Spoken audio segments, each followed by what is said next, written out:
¿Qué tal, familia Doxa? Muy buenos días. Es un gusto poder estar con ustedes esta mañana. Es un gusto tener la oportunidad de compartir una vez más el Evangelio y poder estar unidos, juntos, adorando a nuestro Señor en Doxa Iglesia Cristiana. Bienvenidos a todos, especialmente a aquellos que nos visitan por la primera vez.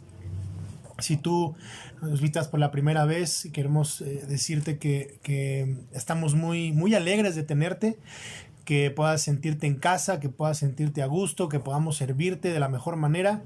Así es que siéntate así, en casa, y cualquier cosa que necesites puedes levantar tu mano y alguien del equipo de hospitalidad específicamente va a poder acercarse contigo para poder ayudarte en lo que necesites. Si quieres una tarjeta de conexión o aún no levantas tu mano porque te dio pena, te animo mucho a que lo hagas para que puedas ahí poner alguna petición por la que quieras que oremos y que podamos conocerte mejor, que nos conozcas más, poder acercarnos contigo. Ahí puedes poner tus datos y en la semana te estaremos contactando. Muy bien. Alguien no tiene Biblia. Si alguien no tiene Biblia, por favor, le pedimos o les pedimos que alguien se acerque con una persona que pueda tenerla. Si todos traen su Biblia, está excelente. Entonces, vamos a comenzar para que puedas encenderla en tu dispositivo. Si la traes en físico, que sería mucho mejor, puedes hacerlo también. Vamos a continuar con nuestra serie. Estamos en la serie de la carta de Pablo a los Efesios, así que vamos a ir el día de hoy al capítulo número 2. Vamos a leer de los versículos 1 al 10, pero antes de comenzar y de dar lectura para que podamos orar, me gustaría poderte dar un poquito de contexto esta mañana, de dónde es donde estamos parados. Éfeso, como ya lo explicó Eli la semana anterior y Julio cuando inició la carta, Éfeso era una ciudad de al menos 300,000 habitantes, puede ser que hubiera llegado a 500,000. Estaba en Asia Menor y una de las más grandes regiones de Asia. Los problemas que ellos tenían, o una de las problemáticas más grandes que había en la ciudad de Éfeso, era que tenían una adoración específica a la diosa Diana, que era la diosa de la fertilidad. Pero no solo esto, sino que también se dedicaban en su gran mayoría a la hechicería y a la magia. Esto lo sabemos porque podemos verlo en el libro de los Hechos, capítulo 19, donde encontramos a lo que se dedicaba la gran parte de la región de Éfeso. De hecho, había una fuerte oposición demoníaca en esta región y es por eso que Pablo ocupa un lenguaje como el que vimos en el capítulo 1. De hecho, en varias ocasiones vamos a encontrar que Pablo habla de las regiones celestiales para dejar claro a los creyentes en Éfeso que Dios es un Dios todopoderoso, es el Dios del universo. Y bueno, esto nos muestra que Él tiene esta potestad también en estas regiones celestes. Es el Dios de lo que vemos y de lo que no vemos. Y es por eso que Pablo ocupa este lenguaje. Hechos 19, versículo 9, nos muestra incluso cómo muchos de estos que te platico que practicaban la magia y la hechicería se convirtieron al Señor por la predicación de Pablo, por la predicación del Evangelio, y quemaron estos libros de magia. Entonces te animo a que en casa puedas darte un tiempo y leer el capítulo 19 del libro de los Hechos, donde nos va a ayudar a tener un contexto mucho más amplio y específico de lo que vamos a ver el día de hoy y de la carta en general. Esta carta de los Efesios, mis hermanos, es una verdadera joya para los cristianos de nuestro tiempo, de ese tiempo y de nuestro tiempo. ¿Por qué? Porque contiene una gran profundidad teológica y además tiene una combinación de doctrina fuerte, de doctrina fundamental y también de aplicaciones muy prácticas para nuestra vida. Así que esta carta de verdad será, y esa es mi oración y estoy de acuerdo, y creo que también es la oración de los otros dos pastores, Eli y Julio, que esta carta es una verdadera joya, es muy rica en enseñanza, pero también muy rica en aplicación y va a ser de mucha bendición para todos aquellos que podamos escucharla. Con todo esto, vamos a entrar directamente a leer Efesios capítulo 2, versículos del 1 al 10. Efesios capítulo 2, versículos del 1 al 10.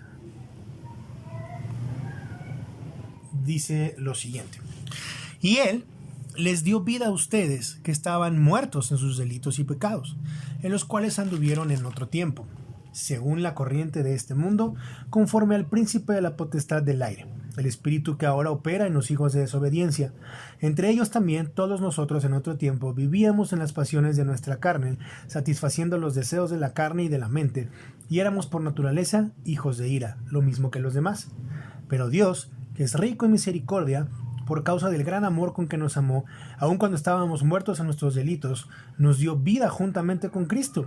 Por gracia ustedes han sido salvados.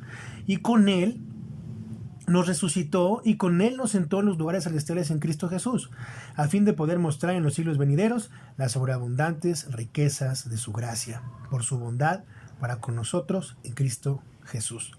Porque por gracia ustedes han sido salvados, por medio de la fe, y esto no procede de ustedes, sino que es don de Dios, no por obras para que nadie se gloríe, porque somos hechura suya, creados en Cristo Jesús para hacer buenas obras, las cuales Dios preparó de antemano para que anduviéramos en ellas. Vamos a orar.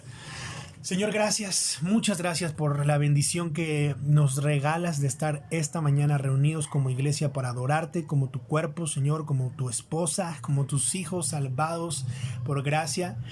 Padre, te ruego que tu Espíritu Santo, Señor, pueda llevarnos a ti, mostrarnos a Cristo y también redarguirnos, Señor, convencernos de pecado, de justicia y de juicio, Señor.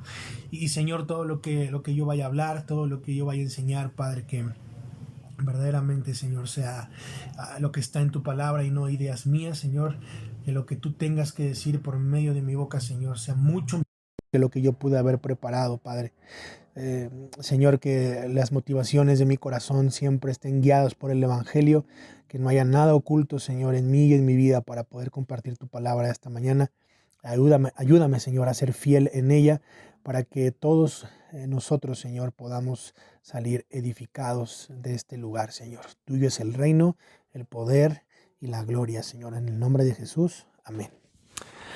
Amén. Muy bien, mis hermanos, pues como acostumbramos a hacerlo, les voy a dar el título de este sermón. El título del sermón es el glorioso Evangelio de la Salvación. Este es el título, el glorioso Evangelio de la Salvación.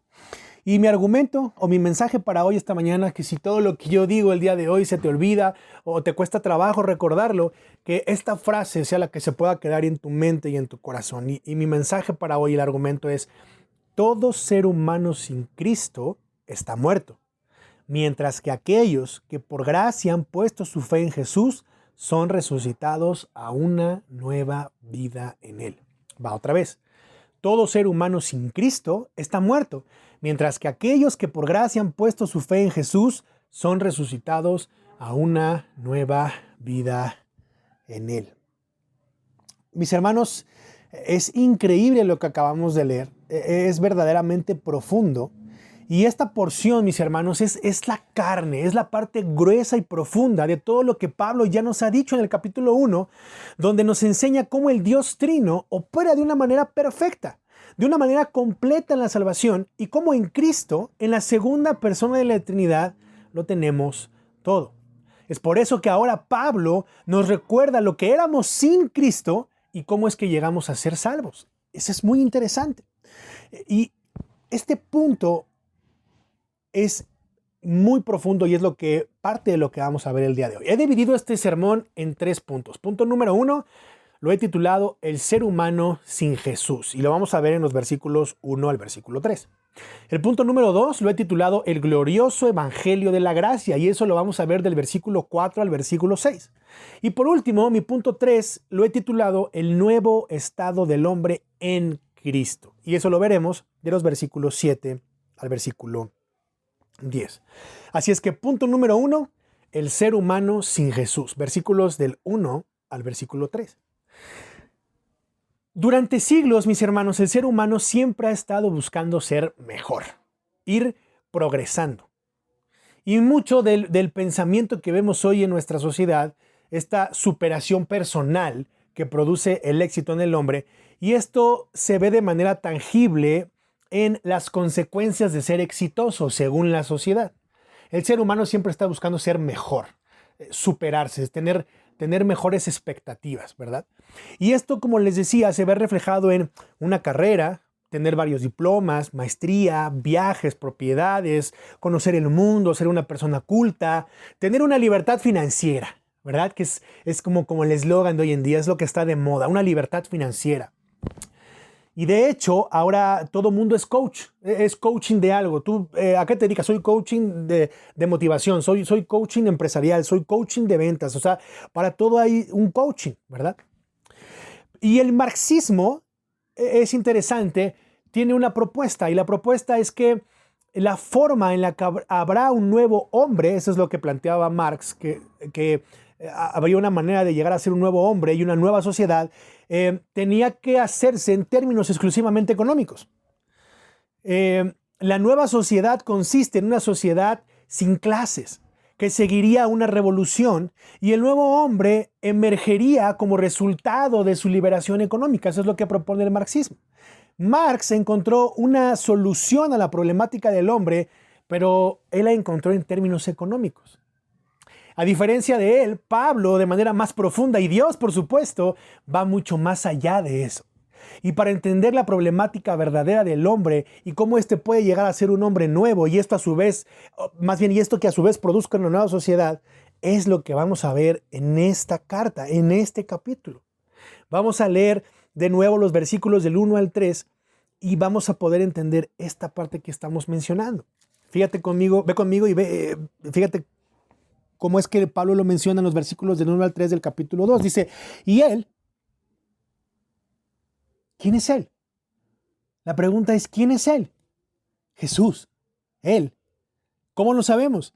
Fíjate cómo dice en los versículos del versículo 19 en adelante del capítulo 1, del versículo 20, perdón, en adelante del capítulo 1, dice, ese poder obró en Cristo cuando lo resucitó de entre los muertos y lo sentó a su diestra en los lugares celestiales, muy por encima de todo principado, autoridad, poder, dominio y de todo nombre que se nombra, no solo en este siglo, sino también en el venidero. Versículo 22, y todo lo sometió bajo sus pies y a él lo dio por cabeza sobre todas las cosas a la iglesia, la cual es su cuerpo, la plenitud de aquel que lo llena todo. Versículo 1 del capítulo 2, y él, vemos la continuación de la idea y entonces podemos entender que Pablo sigue hablando de Cristo. Entonces, y él, Jesús, les dio vida a ustedes que estaban muertos en sus delitos y pecados. Está hablando de Cristo, está hablando de Jesús, quien nos dio vida, Él. ¿A quiénes? A ustedes, creyentes. Podemos entender que la audiencia original eran los creyentes en Éfeso. Entonces dice, Jesús les dio vida, a ustedes, creyentes que estaban ¿cómo? ¿Cómo es que estaban? Muertos. ¿Por qué nos dio vida? Porque estábamos muertos. ¿En qué estábamos muertos? En nuestros delitos y pecados. Y esta, mis hermanos, es la condición del hombre sin Jesús. El hombre sin Cristo está muerto. El hombre sin Cristo está muerto. Y para muchos, mis queridos hermanos, esto es una locura. ¿Muerto? ¿Muerto yo, Diego? ¿Muerto? ¿Sin Jesús? ¡Estás loco! Si yo estoy más vivo que nunca. Estoy pleno. Tengo salud, tengo trabajo, viajo, me divierto, no le hago mal a nadie, hago deporte, no fumo, no tomo. Diego, estás mal. Si yo soy un partidazo, mi chavo. O una partidaza, ¿no? Si fuera el caso. Uno puede pensar que es buenito, que no, como no tiene adicciones o situaciones y es deportista o tiene éxito en su trabajo de acuerdo a la ideología del mundo, entonces es una persona plena. Oye, mi matrimonio está perfecto. Tengo a mis hijos, estoy con mi esposa, tenemos tanto tiempo de casados. Yo no necesito a Cristo. Platicamos, dialogamos, tomamos terapia de pareja. Es lo de hoy, ¿no? Terapia de pareja. Vamos con la sexóloga y nos ayuda. Estamos bien. No necesitamos a Dios. Estamos plenos, tenemos éxito. Pero la Biblia, el diagnóstico de la Biblia, lo que acabamos de ver o lo que vamos a seguir viendo en unos momentos más, nos dice que estamos muertos sin Cristo. Mira cómo dice el versículo 2. Dice, en los cuales anduvieron en otro tiempo según la corriente de este mundo, conforme al príncipe de la potestad del aire, el espíritu que ahora opera en los hijos de desobediencia. Mis hermanos, los que no están en Cristo están dominados por el sistema del mundo, por la corriente del mundo. En el original esta palabra se refiere a las ideologías del mundo, a los valores, a los parámetros del mundo, a los pensamientos del mundo, a esta ideología de que los animales tomen el lugar de los hijos. Y ahora ya no son hijos, ahora ya son perrijos. La familia puede estar conformada por un matrimonio del mismo sexo y esa es la ideología. Esa es la corriente de este mundo. Que tengo derecho a mi libertad sexual, que tengo derecho a elegir lo que yo quiera hacer. Si yo quiero ser una silla, yo soy una silla y no me interesa lo que digan los demás. Yo tengo derecho a hacer lo que yo quiera hacer. O incluso este pensamiento de la mayoría de los evangélicos que plantea que la Biblia es un libro de consejos y que de eso se trata el cristianismo. Se trata de consejos, de ser una mejor persona, una superación personal cristiana, entre comillas. Y Dios es el medio para lograr eso. Si me porto bien, me voy al cielo. Si dejo de tomar, me voy al cielo. Si dejo de escuchar cierta música y escucho pura música que habla de Dios, pero que también hay herejías dentro de esa música cristiana, o los que muchos le llaman cristiana, entonces me voy a ir al cielo. Soy muy moral y eso me hace ser cristiano. Y por eso me voy a ir al cielo, porque yo sí obedezco. Y todas estas cosas, mis hermanos, hasta dentro del propio cristianismo, son ideologías orquestadas por Satanás. Y son tan sutiles que no nos damos cuenta hasta que vamos a la Biblia y Dios mismo nos da su propio diagnóstico de lo que en verdad somos sin Cristo y de lo que éramos sin Cristo, si es que tú ya has respondido al Evangelio en fe y en arrepentimiento. ¿Y por qué es que el ser humano sin Jesús vive de esta manera? ¿Cuál es la razón de vivir así? Versículo 3. Entre ellos, también todos nosotros, en otro tiempo, vivíamos en las pasiones de nuestra carne, satisfaciendo los deseos de la carne y de la mente, y éramos por naturaleza hijos de ira, lo mismo que los demás. ¡Wow! Mis hermanos, si tú eres creyente y estás escuchando esto, no hay nada de qué jactarse. El versículo 3 dice que nos apasionaba pecar. Y esta es una de las muchas cosas en las que Dios me confrontó preparando este sermón. Y es que muchos de nosotros contamos con singular alegría todas las cosas que hacíamos cuando estábamos sin Cristo, cuando estábamos pecando. Y honestamente yo sentí mucha vergüenza de contar las tonterías que hacía antes como si fueran aventuras dignas de recordar y que merecen una medalla cada una de ellas. Muchas veces estamos contando los pecados que hacíamos, las cosas ocultas que practicábamos. Y lejos de darnos vergüenza, lo decimos con orgullo y lo recordamos como si fuera ayer y quisiéramos que se repitiera el momento. No, es que, no, yo era bien mujeriego, yo tenía una acá y otra acá y otra acá y otra acá. Y tu esposa ahí sentada en medio, escuchando tus anécdotas. Mis hermanos, no podemos seguir actuando de esa forma. No podemos jactarnos de nuestra vida pecaminosa. No podemos recordar con alegría lo que éramos. El hombre sin Jesús es tan idólatra y tan egoísta que solo se interesa en satisfacer sus propias necesidades. ¿Te das cuenta? No es que estés pleno, no es que estés más vivo que nunca, es que estás en una tremenda desgracia. Es una desgracia estar muerto y no solo eso, estar esclavizado a tus pasiones. No, hermano, no, amigo, sin Cristo, no estás pleno. No estás disfrutando nada. Eres un esclavo de tus propios deseos. No eres libre. Te han engañado. ¿Y sabes qué es lo peor de todo esto? Que eso trae como consecuencia ser digno de la ira de Dios.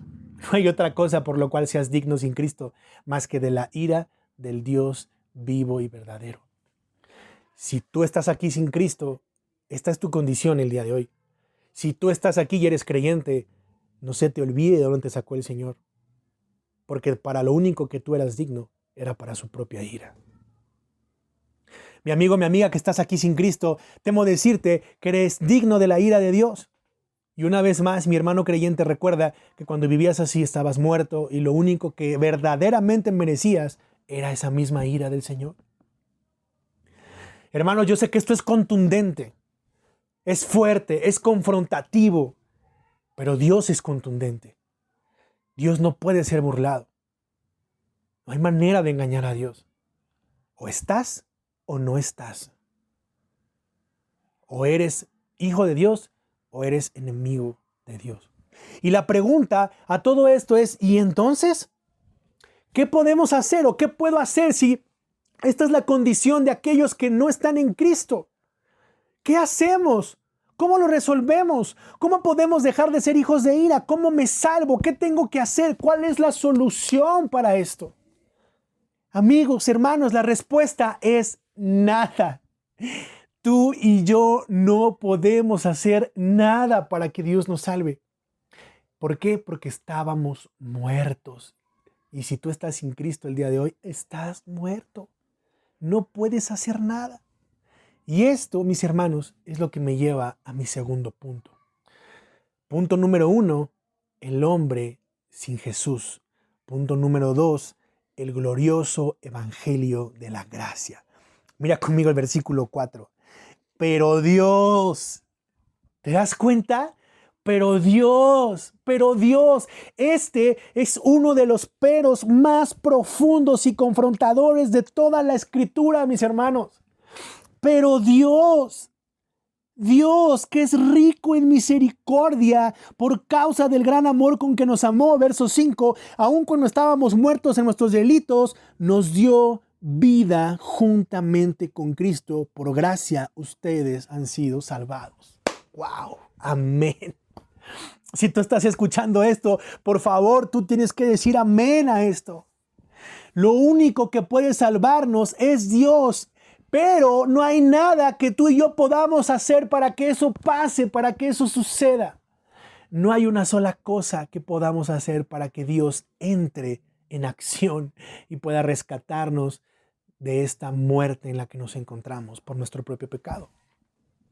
Y por eso es que existe el Evangelio. Por eso el Evangelio son las buenas noticias. Son las noticias tan maravillosas, tan sublimes, tan gloriosas. Y son algo que para ti y para mí deberían de significar oxígeno puro. Porque no hay nada que podamos hacer para salir de esa condición. Sin embargo, Dios es tan misericordioso que puede hacer que salgamos sin que nosotros hubiéramos hecho algo, una pizca, para que Él volteara y pudiera mirarnos, hermano. Hay esperanza, hay una salida y esa es Dios, ¿te das cuenta? No hay nada que tú puedas hacer para salvarte, no hay nada que tú puedas hacer para ir al cielo, ni tu dinero, ni tu inteligencia, ni ser más moral que otros, ni portarte bien, ni venir a la iglesia, ni escuchar alabanzas, ni ser muy trabajador, ni donar al Teletón, ni ayudar a los mayores, ni adoptar niños, nada de eso te puede salvar, nada de eso te lleva al cielo, a menos que el Dios de la Biblia intervenga en tu vida muerta. Por eso es que este es uno de los peros más estremecedores de toda la Escritura. Hace 8 días, Eli nos decía, el domingo pasado, y de hecho lo platicamos en el grupo comunitario esta semana, cuando nos compartía la oración, ¿recuerdan que hizo una oración? Y a raíz de estudiar el capítulo 1, uno de los puntos de la oración que Eli nos compartía decía, no hay nada rescatable en nosotros. Mi hermano, mi hermana, amigo, amiga que estás aquí o que estás escuchando este sermón, no hay nada rescatable en nosotros. ¿Cómo es entonces que Dios puede meter su mano y rescatarme de su propia ira cuando no hay nada, ningún mérito mío para que Él diga, lo voy a salvar por esto o por aquello? Dios es rico en misericordia. Lo que Pablo está tratando de decirnos es que con esa exageración que Pablo está haciendo de decir que es rico en misericordia, es que la misericordia de Dios es algo que jamás vamos a poder entender, hermanos. Son olas y olas y olas y olas de misericordia. Es rico. Es rico en misericordia. No hay forma de que lo puedas entender. Simplemente es algo que es mucho más grande que tú. No hay manera de que tu mente pueda medir cuánta misericordia hay de Dios. Y lo que provoca es que esto suceda por su amor, en su amor. El amor de Dios para con nosotros. Porque lo hace por amor. Romanos capítulo 5, versículos del 8 al 9 dice, pero Dios muestra su amor para con nosotros en que siendo aún pecadores, Cristo murió por nosotros.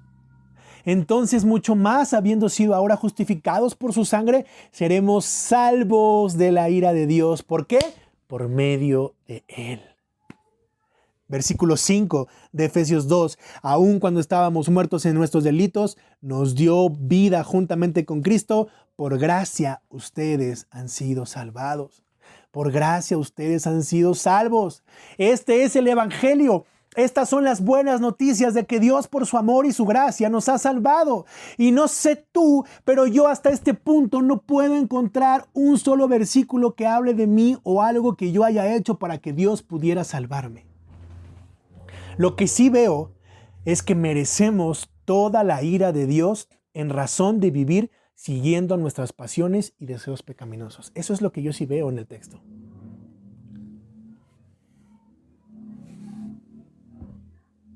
Versículo 6. Y con Él nos resucitó y con Él nos sentó en los lugares celestiales en Cristo Jesús.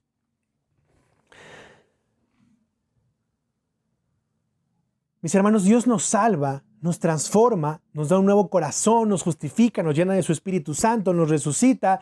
Es decir, ese poder que resucitó a Jesús y que ahora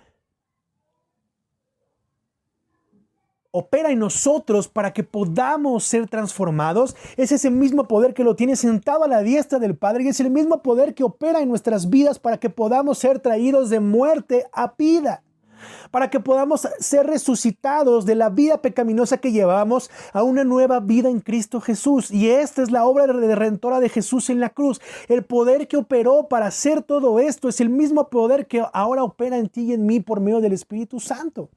Romanos capítulo 8, versículo 1 dice, por tanto, ahora no hay condenación. ¿Para qué? Para los que están en Cristo Jesús. ¿Los que qué? Los que no andan conforme a la carne, sino conforme al Espíritu. Ya no te domina tu carne, ya no te dominan tus pasiones, ya no te dominan tus pensamientos. Ahora eres dominado por el Espíritu Santo. Y esto ni siquiera es algo que puedas entender, es algo que Dios nos regala por su gracia para que podamos entenderlo.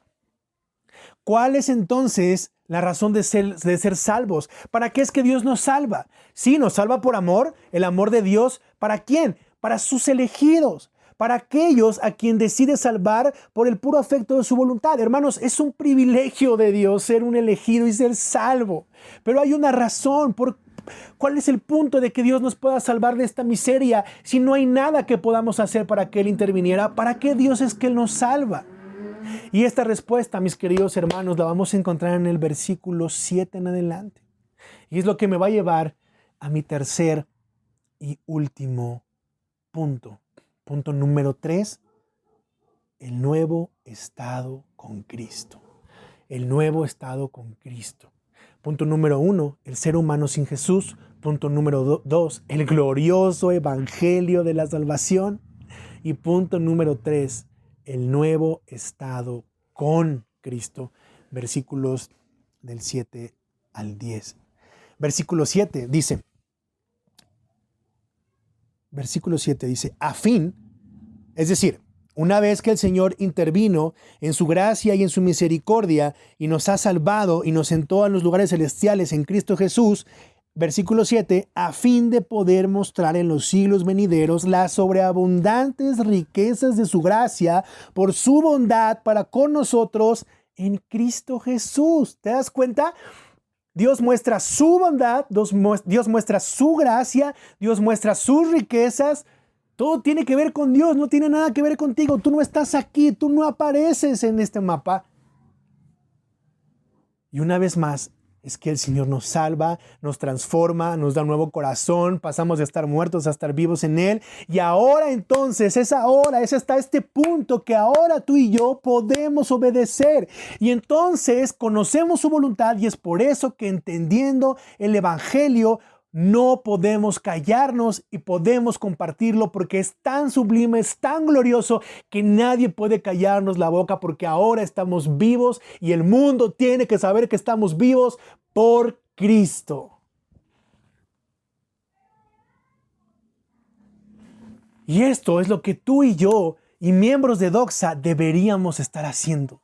Mostrarle al mundo las sobreabundantes riquezas de su gracia y su bondad en Cristo Jesús. Esto es una noticia que no podemos callar.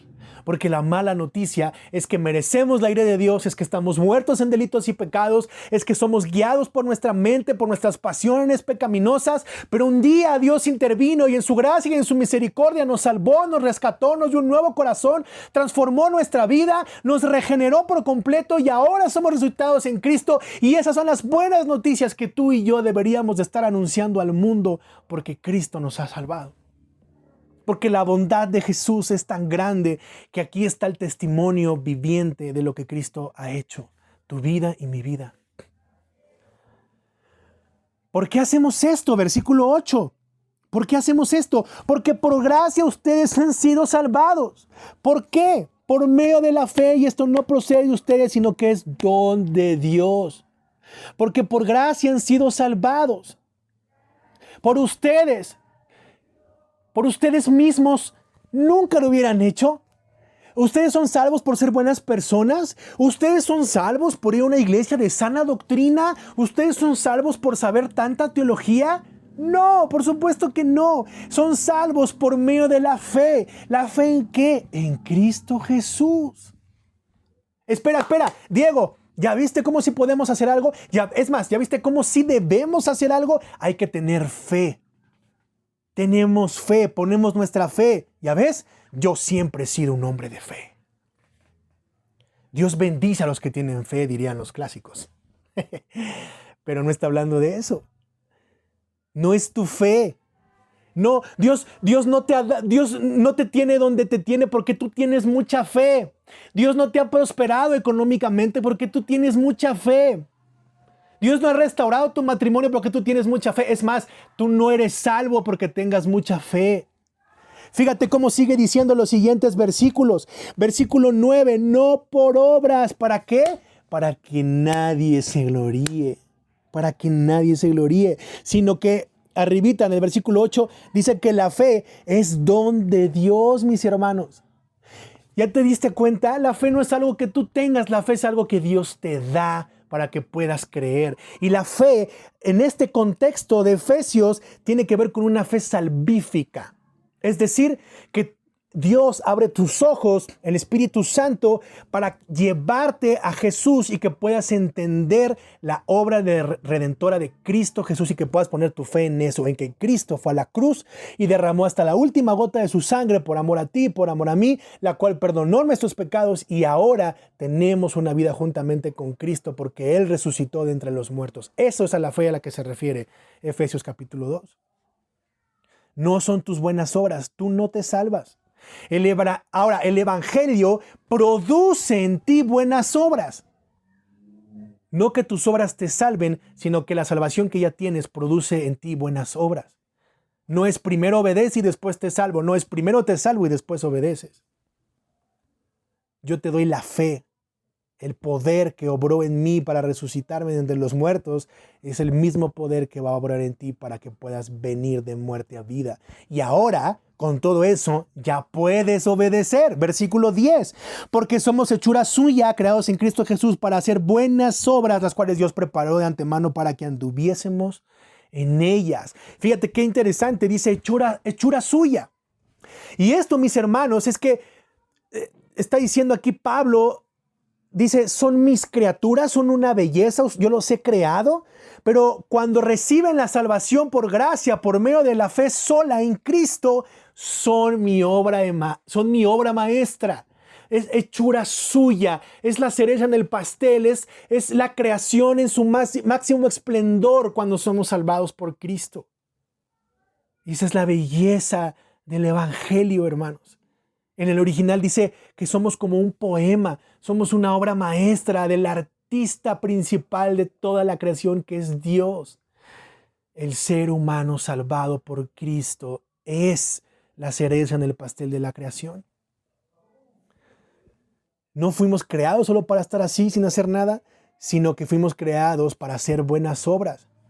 Una vez que somos salvos, ahora somos llamados para hacer buenas obras. Y es más, esas buenas obras Dios las preparó. No son buenas obras para salvación, son obras como resultado de la salvación, y los cristianos verdaderos andan en ellas. Oye, el domingo hay que ir a la iglesia. Claro que voy a ir a la iglesia, porque Dios me ha salvado. No importa que sea el cumpleaños de mi primo, de mi mamá, de mi tía, de lo que sea. No me importa, Señor, me salvaste a mí. Yo voy a responder al Evangelio. Eso no importa. Lo único que quiero es venir y darte gracias. Oye, pero la Biblia dice que debemos de amarnos y edificarnos unos a los otros. Y es la misma respuesta. Claro que sí, Señor, yo lo voy a hacer. Yo amo a mis hermanos, yo respondo al Evangelio, yo busco edificarlos, yo busco amarlos, yo busco orar por ellos. No me importa cómo sea, no me importa si me saludan, si no me saludan, si son groseros o no. Yo los voy a amar porque tú me escogiste, porque tú me salvaste, porque el Evangelio se ha mostrado en mi vida, y en respuesta a eso yo voy a hacer esas buenas obras en mi iglesia. Ahora tengo ganas de obedecer. Ahora hay un deseo de orar, hay un deseo de leer su palabra, un deseo de servir, un deseo de discipular. Oye, es que hay que servir en la congregación. Es que no tengo tiempo, es que estoy muy cansado, es que ya serví muchos años, es que... No, si tú has entendido lo que Cristo ha hecho por ti por medio del Evangelio cuando estabas muerto en delitos y pecados, eso debe de hacer en ti responder al Evangelio y hacer buenas obras, y entonces servir a la iglesia de Cristo, porque si no sirves a la iglesia de Cristo, no has entendido el Evangelio. Y entonces, ¿qué estás haciendo con lo que Dios ha hecho en tu vida?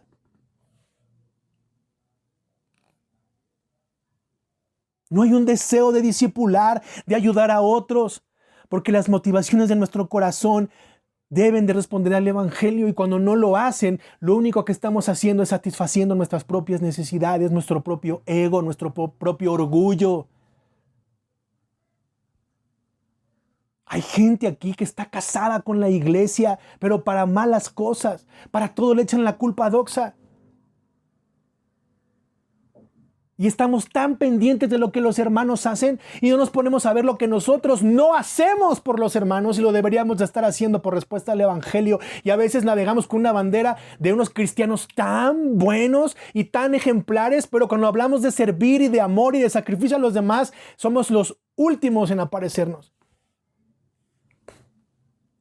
Dios no hace seres humanos nuevos y una nueva sociedad cambiando la economía, mis hermanos. No, Dios cambia el corazón de los hombres y los hace nuevos. Y eso entonces produce una nueva comunidad, la cual se llama iglesia. Y eso es lo que Pablo nos va a estar mostrando en los siguientes capítulos de esta carta a los Efesios. Mi hermano, mi hermana, la pregunta es, ¿estamos haciendo buenas obras que son el resultado de nuestra salvación en Cristo? ¿Vivimos como santos? ¿Vivimos verdaderamente como apartados de Dios? ¿O somos cristianoides disfrazados de cristianos, valga la redundancia, viviendo y participando del sistema del mundo con sus ideologías, siendo tan egoístas que solo pensamos que por venir a la iglesia eso es suficiente y eso es ser cristiano? Hay muchos cristianos que piensan que lo son y que no necesitan una iglesia. El problema con eso es que la iglesia se conforma de creyentes, de santos, de apartados, de salvos. No hay creyentes sin iglesia o que no pertenecen a ella. Mira lo que Pablo les dice a los Efesios en el capítulo 5 de esta misma carta. Es interesante ver cómo habla en plural, cómo le habla a la iglesia. Dice, capítulo 5, versículo 1 de Efesios, dice, sean pues imitadores de Dios, o sea, todos ustedes, creyentes de Éfeso. Versículo 2, anden en amor. Versículo 3, pero que la inmoralidad y toda la impureza o avaricia ni siquiera se mencione entre ustedes, como corresponde a los santos. Versículo 4, tampoco haya obscenidades, ni necedades, ni groserías que no son apropiadas, sino más bien acciones de gracias, porque con certeza ustedes saben esto, que ningún inmoral, impuro, avaro, que es idólatra, tiene herencia en el reino de Cristo y de Dios. ¿Te das cuenta? Mi hermano, mi hermana, si tú no estás viviendo de esta forma, si tú estás escuchando a Bad Bunny todos los días, si tú te vas de parranda todos los fines de semana y tienes que beber y beber y beber hasta embrutecerte, si tú estás cayendo en el libertinaje, si tú no estás viviendo una vida congruente al evangelio, si tú no eres luz en tu trabajo, si tú sigues transando, si tú sigues mintiendo, si tú sigues robando, si tú sigues pensando inmoralidades constantemente, si tú estás viendo programas o películas donde piensas que nadie te ve y estás viendo un alto contenido sexual y estás viendo esas porquerías todo el tiempo y la música que escuchas toda tiene que ver con sexo y vienes aquí el domingo y dices que eres cristiano, mi hermano, tú tienes un problema. No estás reflejando el evangelio, no estás viviendo como un santo, no estás viviendo como un apartado. Si tú todo el tiempo te la pasas gritando y diciendo groserías, hermano, tú tienes un problema. Si tú no estás sirviendo a los demás, tú tienes un problema. Si tú le estás echando la culpa a toda la gente de lo que tú haces y de tu propio pecado, hermano, tienes un problema. No estás viviendo como un santo.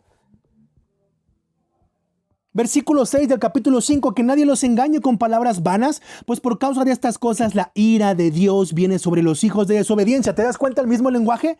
Verso 7, por tanto, no sean partícipes con ellos, porque antes ustedes eran tinieblas, pero ahora, ¿qué dice ahí? Son luz en el Señor, anden como hijos de luz, porque el fruto de la luz consiste en toda bondad, justicia y verdad. Los cristianos caminan en bondad, justicia y verdad. Este es el carácter del creyente, porque el Espíritu Santo mora en él. Versículo 10, examinen qué es lo que agrada al Señor y no participen en las obras estériles de las tinieblas, sino más bien desenmascárenlas. ¿Te das cuenta? Puedes participar en las porquerías del mundo, tienes que desenmascararlas, no hacerte como ellos. Mis hermanos, Cristo nos amó y lo que sí merecíamos era su ira. Sin embargo, en lugar de darnos eso, nos dio gracia y salvación en Cristo Jesús. Y esto es lo más grande que hay, lo más sublime que existe, y es el glorioso evangelio de la gracia que opera en nosotros. Amigo, amiga que estás aquí sin Cristo, la gracia está disponible en este momento ahora para ti. ¿Qué tienes que hacer? Arrepentirte de tu pecado y poner tu fe en Cristo Jesús y en su obra redentora.